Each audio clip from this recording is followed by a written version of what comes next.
नमस्ते दोस्तों, आप सबका स्वागत है सारा सर क्लासेस में। आज हम एसएससी सीजीएल में डिफरेंट पोस्ट के लिए आपका क्या जॉब प्रॉस्पेक्ट्स है, आपके जॉब प्रोफाइल कैसे है और आपके सैलरी पार्क्स कैसे हो सकते हैं, इन सब के ऊपर डिस्कशन करने वाले हैं। तो आइए शुरू करते हैं और जान लेते हैं कि एसएससी सीजीएल में डिफरेंट पोस्ट के लिए कौन कौन से पोस्ट अवेलेबल है एंड उनके पोस्ट के लिए क्या सैलरी पार्क्स रखा गया है। SSC conducts examination and recruitment process to recruit manpower at all the Group B post and all non-technical Group C post departments of Government of India.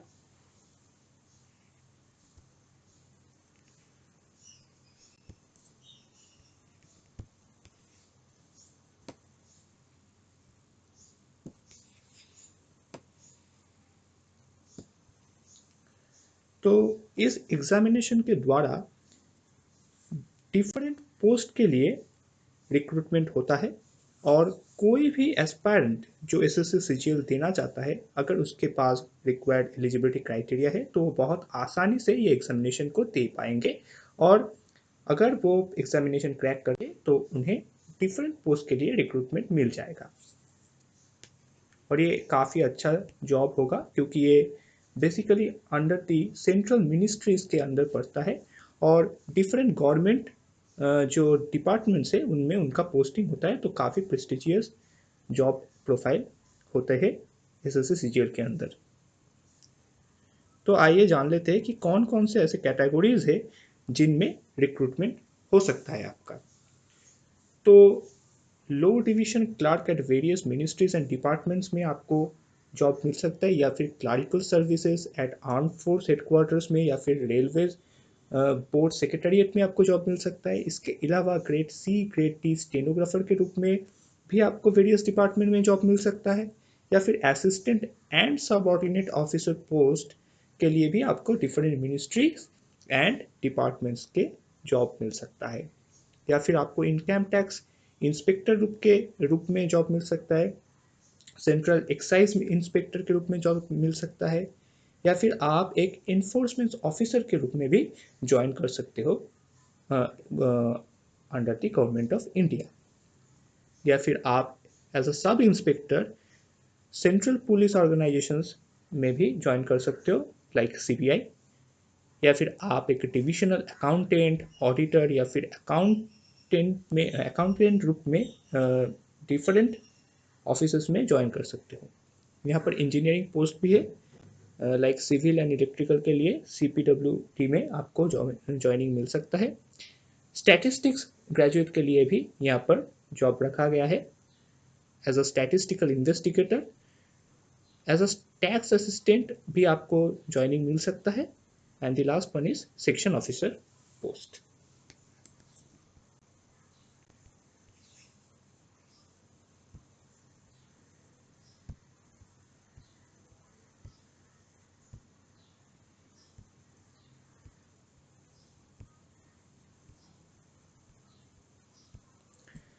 ठीक है, तो आपको अगर ज्वाइनिंग मिल जाता है आफ्टर क्रैकिंग दिस एग्जामिनेशन, तो आपके पास यहाँ पर आपका जॉब प्रॉस्पेक्ट भी बहुत अच्छा होगा, आपको प्रमोशंस भी काफ़ी मिल सकता है। जैसे कि आप जैसे डिपार्टमेंटल एग्जामिनेशन देके या फिर डिफरेंट सेक्शनल प्रोसीड्योर से ग्रुप डी से LDC ग्रेड कैडर में प्रोमोटेड हो सकते हो, या फिर आपके promotional opportunities upper divisional clerk stenographer and other post के लिए भी दिया जा सकता है डिफरेंट ऑफिस में। तो यहाँ पर आपका जॉब बहुत ही अच्छा है, सेफ है, और आपको सैलरी भी अच्छा मिलेगा और आपके प्रमोशनल अपॉर्चुनिटीज भी काफ़ी अच्छे हैं। तो अगर आपको गवर्नमेंट जॉब करना है तो it is the very first option that you can have. और पर आपको एक बात याद रखना है कि बहुत सारे स्टूडेंट्स इसके लिए बैठते हैं, मतलब यहाँ पर कंपटीशन बहुत ज़्यादा होता है, तो आपको अच्छी तरह से इसके लिए प्रिपरेशन लेना चाहिए और अगर आपको एसएससी सीजीएल देना है तो आपको एक प्रॉपर प्रिपरेशनल स्ट्रेटजी लेके आगे बढ़ना चाहिए। तो चलिए अब आगे बढ़ते हैं और जान लेते हैं कि what are the basic pay scale and pay levels for different post in SSC CGL. तो यहाँ पर 7 पे स्केल में जो 7 पे स्केल यहाँ पर जो दिया गया है बाय द गवर्नमेंट, तो इसमें बहुत सारे लेवल्स है, दैट इज 4, 5, 6, 7, 8 ऐसे 5 लेवल्स है। तो डिफरेंट लेवल्स के लिए क्या पे स्केल रखा गया है, ग्रेड पे क्या है, बेसिक पे क्या दिया गया है और अदर अलावेंसेस क्या हो सकता है आपका, इन सारे सब के बारे में अब हम डिस्कशन करेंगे। तो पहले पे स्केल के बारे में डिस्कस करते हैं। For the pay level 8 the pay scale is 47,600 to 1,51,100। तो आपको अगर आपका पे स्केल अगर पे लेवल 8 है तो आपको मिनिमम 47,600 सैलरी मिलेगा एंड मैक्सिमम 1,51,100 सैलरी मिलेगा। मतलब कि अगर आप जब ज्वाइन करते हो तब अगर मान लो कि आपका जो सैलरी है it is 47,600, that is the minimum one under this पे level 8 under 7th pay commission. तो आपको प्रमोशन मिलते मिलते आपका जो सैलरी इंक्रीमेंट होगा वो 1,91,100 से ज़्यादा नहीं होगा, मतलब 1,51,100 से ज़्यादा आपका नहीं होगा।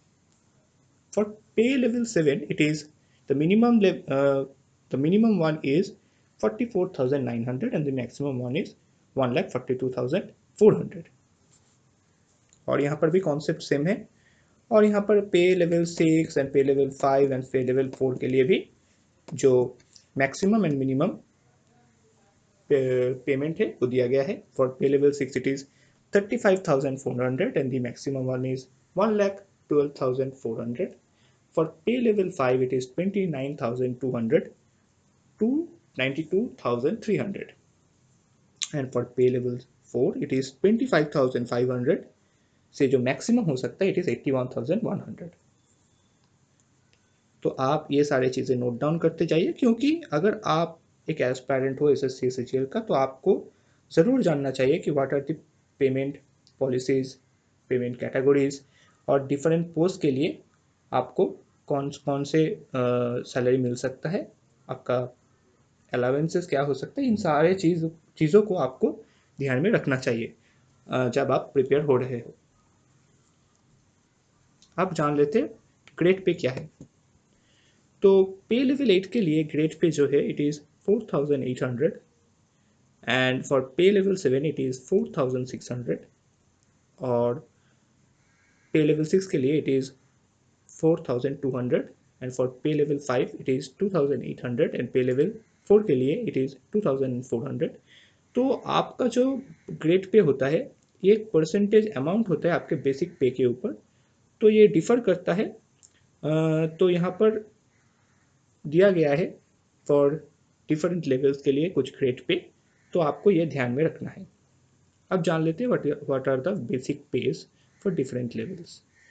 For the pay level 8 your basic pay will be 47,600. For pay level 7 it is 44,900. For pay level 6 it is 35,400. For पे लेवल 5 इट इज़ 29,200 एंड पे लेवल 4 के लिए इट इज़ 25,500। तो आपको ये बेसिक पे के ऊपर डिफरेंट अलावेंसेस, ग्रेड पे वगैरह मिलेंगे और कुल मिला के आपका सैलरी बनेगा। तो ये बेसिक पे होता है जो कि फिक्स्ड होता है और इसके ऊपर डिफरेंट अलावेंसेस, ग्रेड पेज ये सब बैठते हैं। आइए अब जान लेते हैं HRA क्या हो सकता है, मतलब कि house rent allowances. House rent allowances जो है ये डिपेंड करता है सिटीज़ के ऊपर कि आपको कौन से सिटीज़ में जॉब मिला है। तो यहाँ पर सिटीज़ को डिवाइड किया गया है अंडर द न्यू पे कमीशन। ये 3 डिवीजन में डिवाइडेड है। पहला जो है इट इज़ एक्स सिटीज़, यहाँ पर HR 24,000 है जो कि हाईएस्ट है। तो एक सिटीज़ में पड़ता है अहमदाबाद, बेंगलोर, चेन्नई, दिल्ली, हैदराबाद, कोलकाता, मुंबई एंड पुणे के जैसे बड़े बड़े शहर पड़ते हैं अंडर दी एक cities. For the pay level 8 यहाँ पर आपका जो HRA बनता है इट इज़ 11,424। मतलब ये बेसिक पे के ऊपर आपको 24% अगर आप करोगे तो आपको मिलेगा 11,424। फॉर पे लेवल 7 इट इज़ 10,776। और इसके बाद में पे लेवल 6 के लिए it is 8,496। For 5 it is 7,008 and for 4 it is 6,120. For Y cities it is 16%। और Y cities में आगरा, अजमेर, अलीगढ़, अमरावती, भुवनेश्वर, बीकानेर, जम्मू या फिर कोची, लखनऊ ऐसे जो शहर होते हैं जो एकदम बड़े शहर से थोड़ा छोटा होता है, जिनकी इकोनॉमी कोलकाता, मुंबई, पुणे के बड़े बड़े शहरों से थोड़ा छोटा होता है पर मिडिल क्लास शहर होते हैं, उसमें HRA जो दिया जाता है इट इज़ 16%। एंड फॉर पे लेवल 8 तो यहाँ पर आपका जो HRA बनता है इट इज़ 7,616। फॉर पे level 7 it is 7,184। For pay level 5 it is 5,664। For pay level पे लेवल 6 था, ये पे लेवल 5 है, it is 4,672। And the last one that is pay level 4 it is 480 rupees. और हमारे देश में एक्स एंड वाई सिटीज को अगर आप एक्सक्लूड करोगे तो बाकी के जो सिटीज बचे रहेंगे उन सिटीज में आपका HRA जो होता है इट इज 8%, जो कि मिनिमम HRA होता है। और यहाँ पर पे लेवल 8 के लिए जो HRA आपका बनता है इट इज 3,808। फॉर पे level 7 it is 3,592। For pay level 6 it is 2,832। For pay level 5 it is 2,336। and for the last one that is pay level 4 it is 2,040 rupees। तो ये हमने जान लिया what are the classifications of HRA। अब जानेंगे dearness allowances या फिर DA। जो डियरनेस अलाउंसेस होता है ये इकोनॉमी के ऊपर डिपेंड करता है, पर करेंटली ये आपका 17% रखा गया है। तो 17% अगर आप सोचोगे ऑन द बेसिक पे तो आपका पे लेवल 8 में आपका जो बनता है इट इज़ 8,092। फॉर पे लेवल 7 इट इज़ 7,630। फॉर पे level 6 it is 618। for pay level 5 it is 4,964। and for pay level 4 it is 4,335। तो ये हो गया DA या डियरनेस अलाउंसेस। अब हम जानेंगे ट्रैवल अलाउंसेस। तो ट्रैवल अलाउंसेस में अगर आप अपने शहर में ही जॉब कर रहे हो तो आपको जो ट्रैवल अलाउंस मिलेगा इट इज़ 3,600। अगर और या फिर आप अदर प्लेसेस में हो तो आपको ट्रैवल अलाउंस मिलेगा 1,800। सॉरी, यहाँ पर हमने थोड़ा मिस इंटरप्रेट किया। यहाँ पर अगर आपको सिटीज़ में जॉब मिलता है, मतलब कि शहरों में अगर आपको जॉब मिलता है तो आपका ट्रैवल अलाउंस होता है 3,600। एंड अगर आपको दूसरे किसी प्लेस में जैसे गांव में या फिर मतलब शहर को छोड़कर अगर आपको किसी इलाके में जॉब मिलता है तो आपका ट्रैवल अलाउंस बनता है 1,800। अब हम जानेंगे ग्रॉस सैलरी रेंज अप्रोक्सीमेटली आपका क्या बनता है for different type of cities. For एक सिटीज अंडर ग्रेड पे 8 आपका टोटल ग्रॉस सैलरी जो बनता है it is 70,716। For 7 it is 66,909। For 6 it is 53,514। For 5 it is 44,772। and for the fourth it is 39,555। For Y cities it is 66,908। अब pay level 7 में बनता है 63,317। For 6 it is 50,682. For 5 it is 42,436, and for the last one it is 37,550. Now for these 8 cities, मतलब कि बड़े शहरों और middle class शहरों से, मिडिल क्लास शहरों को अगर आप इंडिया से एक्सक्लूड करोगे तो आपको जो प्लेसेस बचा मिलेगा, मतलब बचे प्लेसेस में आपको जो ग्रॉस सैलरी मिल सकता है उसके ऊपर हम डिस्कशन करने वाले हैं। तो पे लेवल 8 के अंदर आपका जो ग्रॉस सैलरी बनता है it is 63,100। For 7 it is 57,925. For 6 it is 46,050. For 5 it is 38,300, and for the last one but not the least, that is 33,675.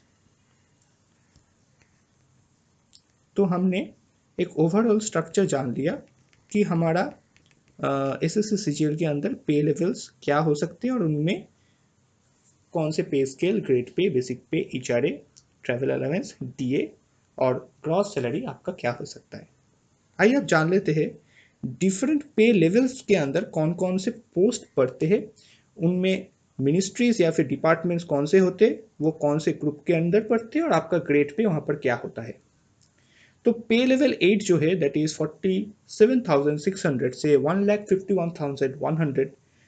तो इस ग्रेड लेवल के अंदर, मतलब इस पे लेवल के अंदर आपका जो मिनिस्ट्रीज पड़ता है it is basically audit and accounts department under the CAG, मतलब कंट्रोलर एंड ऑडिट जनरल। तो यहाँ पर दो post available, that is assistant audit officer and assistant accounts officer. तो ये जो ग्रुप बी गेजेटेड ऑफिसर्स के पोस्ट है नॉन मिनिस्ट्रियल, और आपका ग्रेड पे बनता है for assistant audit officer it is 4,400, and for account officer it is also the same. तो आप धीरे धीरे ये सारे चीज़ें जो है नोट डाउन करते जाइए, और या फिर आप स्क्रीनशॉट भी ले सकते हो। तो चलिए अब आगे बढ़ते हैं और जान लेते हैं पे लेवल 7 में आपका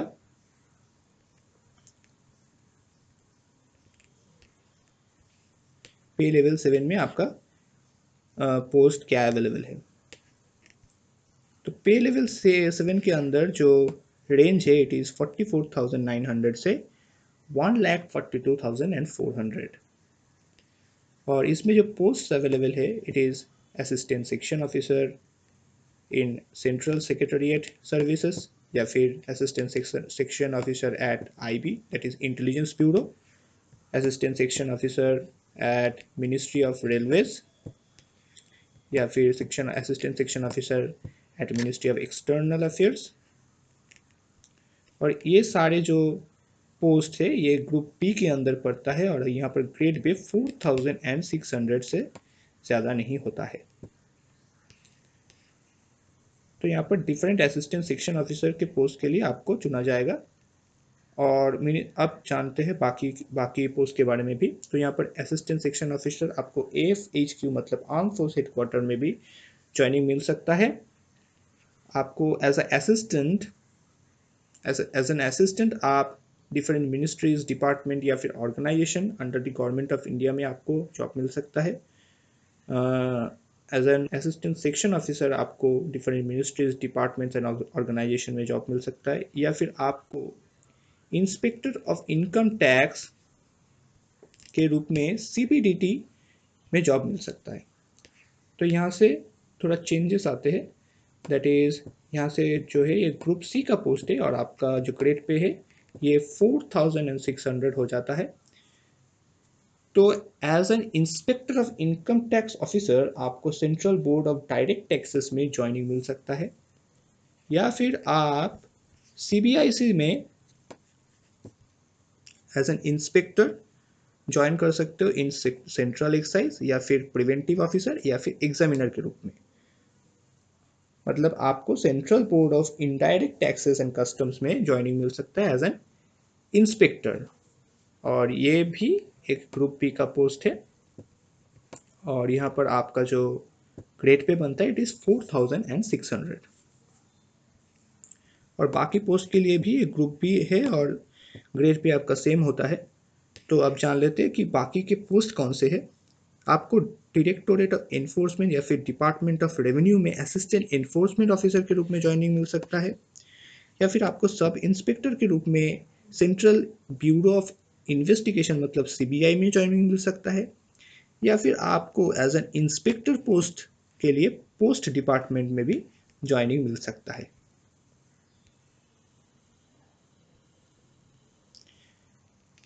and the last one is आपको central bureau of narcotics that is CBN में आपको एज एन इंस्पेक्टर ज्वाइनिंग मिल सकता है। और यहाँ पर आपका जो ग्रुप बनता है इट इज़ ग्रुप बी के अंदर ये पोस्ट पड़ता है और आपका ग्रेड पे बनता है 4600।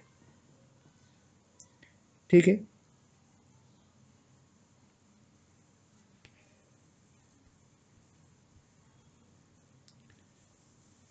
नाउ अब जान लेते हैं पे लेवल 6 में कौन कौन से पोस्ट अवेलेबल है, उनके डिपार्टमेंट्स कौन से हैं, उनके ग्रुप कौन से हैं और उनके ग्रेड पे क्या है।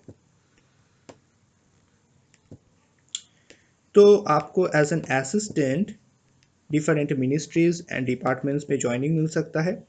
और यहाँ पर एक बार बता देता हूँ कि सारे ग्रुप जो मैं अभी बताने वाला हूँ वो ग्रुप बी के अंदर पड़ता है और आपका ग्रेड पे जो बनता है इट इज़ 4200। तो अब जान लेते हैं कि पोस्ट कौन से हैं। तो पहला जो है इट इज़ असिस्टेंट, या फिर आपको असिस्टेंट या फिर सुपर इंटेंडेंट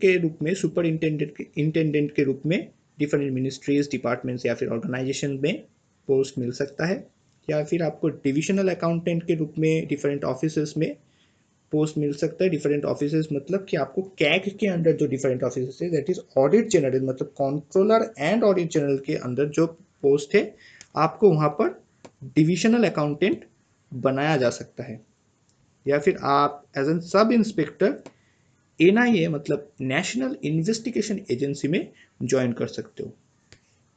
तो यहाँ पर बहुत सारे अच्छे अच्छे अपॉर्चुनिटीज़ है आपके पास कि आप एकदम गवर्नमेंट ऑफ इंडिया के अंदर डिफरेंट प्रेस्टिजियस पोजीशंस में आप ज्वाइन कर सको as an officer. Now the next one is junior statistical officer under the MoSPI that is ministry of statistics and programme implementation. तो यहाँ पर भी आपका जो ग्रुप है ये ग्रुप बी का एक पोस्ट है और आपका ग्रेड पे जो बनता है इट इज 4200। एंड स्टैटिस्टिकल यहाँ पर दूसरा एक पोस्ट है that is statistical investigator grade 2 जो रजिस्टर जनरल ऑफ इंडिया के अंदर पड़ता है। Now our next topic is pay level 5 और यहाँ पर रेंज जो बनता है इट इज 29,200 से 92,300। तो इसमें कौन कौन से पोस्ट है इसके ऊपर अब डिस्कस करते हैं। तो आपको as an auditor different ministries में जॉब मिल सकता है और ये सारे जो जॉब्स है ये ग्रुप सी के अंडर पड़ता है और ग्रेड पे आपका जो बनेगा it is 2800 that is 2800।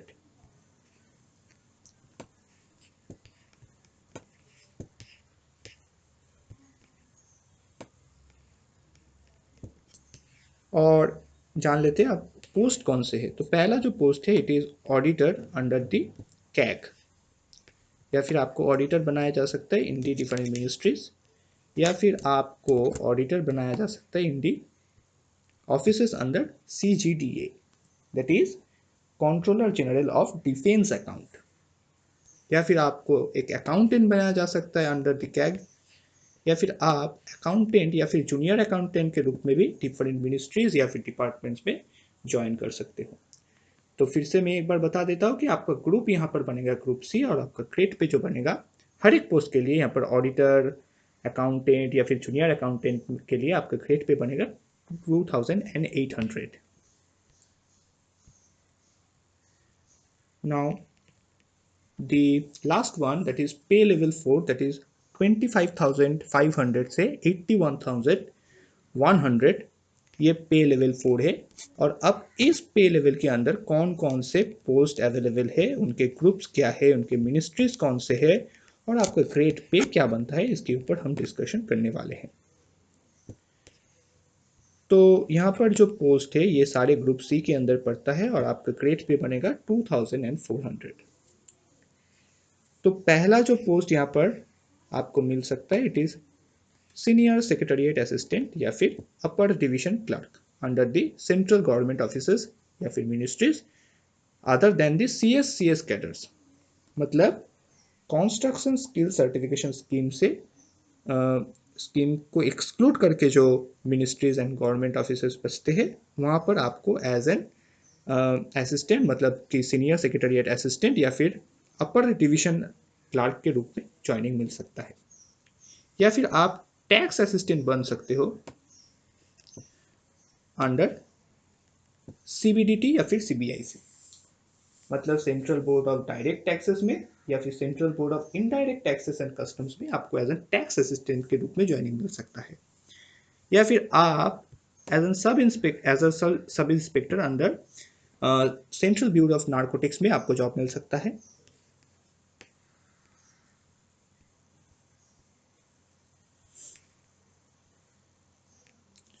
And the last position, that is upper divisional clerk under the Directorate General border road organisation MOD, यहाँ पर आपको जॉब मिल सकता है और यहाँ पर भी ग्रुप आपको C होगा और ग्रेड पे होगा 2400। तो हमने यहाँ पर हर एक लेवल को कवर किया, उसमें कौन कौन से पोस्ट है, उनके सैलरी पैकेजेस क्या है और उनमें उनको कौन कौन से डिपार्टमेंट में ज्वाइनिंग मिल सकता है, इनके बारे में हमने फुल्ली डिस्कशन कर लिया। अब हम डिस्कस करेंगे अलाउंस के बारे में। तो यहाँ पर 3 तरह के अलाउंसेस होते हैं, that is HRA, TA and transport allowance, that is TA। HRA मतलब कि हाउस रेंट अलाउंसेस। तो यहाँ पर गवर्नमेंट ऑफ इंडिया अपने एम्प्लॉयज के लिए एक हाउस रेंट अलाउंस का सुविधा रखता है। और पहले भी हमने जैसे डिस्कस किया कि हाउस रेंट अलाउंसेस को 3 कैटेगरीज में डिवाइड किया गया है depending on the cities where you will be posted। तो यहाँ पर X, Y and Z zone में डिवीजन किया गया है। X में टॉप क्लास सिटीज पड़ते हैं और इनमें अहमदाबाद, बेंगलोर, चेन्नई, दिल्ली, हैदराबाद, कोलकाता, मुंबई, पुणे जैसे सिटीज पड़ते हैं। Y के अंदर उनमें थोड़ा जो मिडिल क्लास सिटीज होते हैं जैसे आगरा, अजमेर, अलीगढ़, भुवनेश्वर, बिलासपुर, कटक, गाजियाबाद, गुड़गांव, कोची, लखनऊ ऐसे सिटीज पड़ते हैं। और एक्स एंड वाई सिटीज को छोड़ के और जो सिटीज बचते हैं उन्हें जेड कैटेगरी के अंदर रखा जाता है। तो एक्स कैटेगरी में आपका जो HRA होता है इट इज 5,400 पर मंथ, इससे कम आपका नहीं होगा। For Y cities it is 3,600 and for Z cities it is 1,800 पर मंथ। मतलब ये मिनिमम हो सकता है। परसेंटेज में अगर आप सोचोगे तो ये आपका 24% of the basic pay for X category cities, for 16% for Y categories and 8% for the Z categories. अब HRA को रिवाइज किया जा सकता है अगर आपका डियरनेस अलाउंस जो है वो 50% से क्रॉस कर जाए तो मतलब 25% से पहले हम जानेंगे कि 25% अगर क्रॉस कर जाए तो HRA जो है रिवाइज्ड होता है एंड अगर 50% से क्रॉस कर जाए तो भी एक रिवीजन आता है। तो अगर डियरनेस अलाउंस 25% क्रॉस कर जाता है तो आपका HRA जो एक सिटीज के लिए बनेगा it is 27,000, for Y cities it is 27%, for Y cities it is 18% and for Z cities it is 9%। And अगर डियरनेस अलाउंस आपका 50% क्रॉस करता है तो आपका जो HRA बनेगा for the X cities it is 30%, for Y cities it is 20% and for Z cities it is 10%। चलिए अब डिस्कस करते हैं डियरनेस अलाउंस। तो डियरनेस अलाउंस जो रखा गया है under the 7th pay commission it is 17% of the basic pay. तो ये आपको ध्यान में रखना है।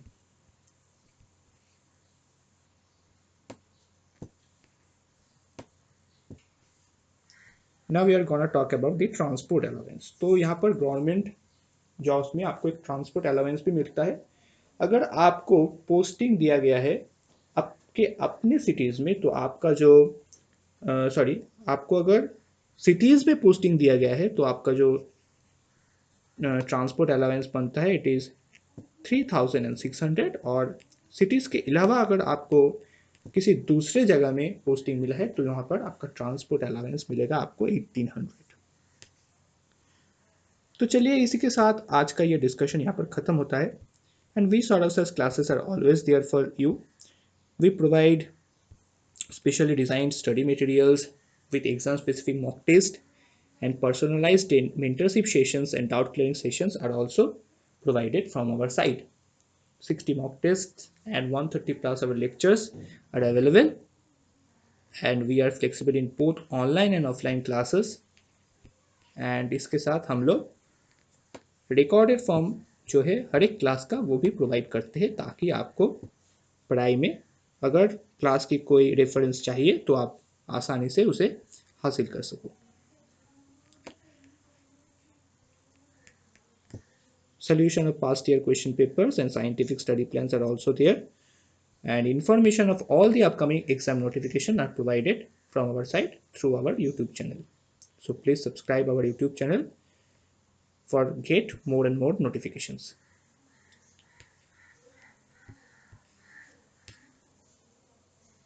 To contact us, you can mail us at sortofsclasses@gmail.com, or you can call us at 9836793076 or 9874822756. You can check our website, that is www.sortofsclasses.com. So I think all the students out there gain full clarification about the job roles, ministries, and the pay scales. So my name is Ayan Pal, and now I am signing out. Thank you very much.